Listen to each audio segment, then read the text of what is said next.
नमस्कार। कुछ सोच मेरे सोच में आई, तो जो सोच मेरे सोच में आई उसने मुझे सोचने को मजबूर कर दिया। तो वही सोच मैं आपसे साझा कर रहा हूँ और आपको भी सोचने की तकलीफ दे रहा हूँ। तो चलिए विषय पर आता हूँ। तो ऐसा हम सुनते आए हैं, सुनने में आता था और आज भी सुनने में आता है कि जिसके घर लक्ष्मी होती है या जिसके पास लक्ष्मी होती है उसके पास सरस्वती नहीं होती, और जिसके पास सरस्वती होती है या जिसके घर में सरस्वती होती है उसके घर में लक्ष्मी नहीं होती या उसके पास लक्ष्मी नहीं होती। अक्सर लोगों से सुना है ये। तो वैसे ये बात दिखाई भी पड़ती है, बहुत स्थान पर ये बात दिखाई पड़ती है। लेकिन अगर दूसरी तरफ विचार किया जाए तो बिना सरस्वती के लक्ष्मी है ही नहीं और बिना लक्ष्मी के सरस्वती नहीं है। तो ये दोनों तो साथ में चलती हैं। तो कैसे?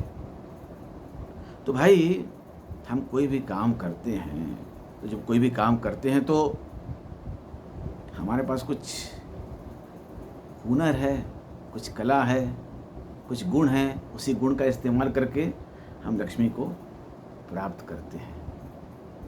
और वैसे ही जब लक्ष्मी आ जाती है हमारे पास तो हम अपने बच्चों को, आगे की संतान को अच्छे से पढ़ाते हैं, लिखाते हैं, उन्हें डॉक्टर, इंजीनियर और बहुत ही काबिल इंसान बनाते हैं।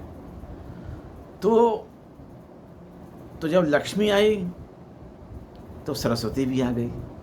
तो हम लक्ष्मी के माध्यम से बच्चों को पढ़ाते हैं, मैंने उनको ज्ञान प्रदान करें, उनको सरस्वती माता से उनकी भेंट करा रहे हैं। तो सरस्वती की साधना तो किसी रूप में करती हैं। तो बहुत सारे लोगों के पास उतना धन, लक्ष्मी नहीं होती तो वो अपने बच्चों को उतना पढ़ा लिखा नहीं पाते हैं। तो लेकिन जिनके पास पैसा है तो पैसे के बल पर अपने बच्चों को अच्छी शिक्षा दे सकते हैं, बशर्ते कि बच्चे उस महत्व को समझें और अपने माँ बाप के कर्तव्य को पूरा करें, और उनका जो कर्तव्य है वो भी वो माँ बाप के प्रति जो उनका कर्तव्य है वो भी उसे पूरा करें। माँ बाप आपके लिए इतना कर रहे तो हमारा भी फ़र्ज़ बनता है कि हम उसको सीखें, पढ़े, अच्छे से उसकी शिक्षा प्राप्त करें, अनुशासन के साथ हम अपना काम करें, तो हम उस मंजिल तक पहुंच पाते हैं। तो ये लक्ष्मी के माध्यम से सरस्वती को अपने पास बुलाया जाता है।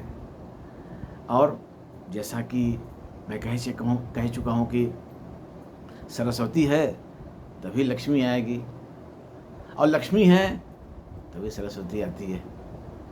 तो अब देखिए, कोई भी छोटा से छोटा काम हो, बड़ा से बड़ा काम हो, हर जगह हर स्थान पर सरस्वती की आवश्यकता पड़ती है। चलिए, कोई इंजीनियर, डॉक्टर नहीं है, सब में वो गुण नहीं होते, सब में सब गुण नहीं हो सकते हैं।